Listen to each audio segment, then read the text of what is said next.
HOLO stock analysis. This is for Tuesday and onwards. Am I buying? Covering all that in the short 1 minute video, so watch till the end.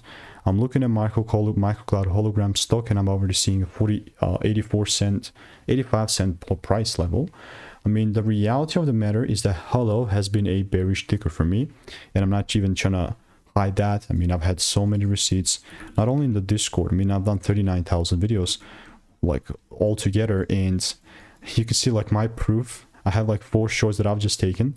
Fifth one like is the current bearish idea that I had, but no shorts got taken there.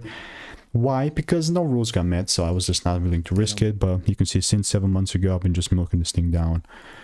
And all of you have been getting these outlooks, right? And people have been just ignoring, but it is what it is. Like, still expecting the lows to get cleared.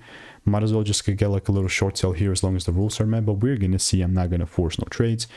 If you want to make more money trading in a simple and lean way, click the first link in the description. That's free sauce.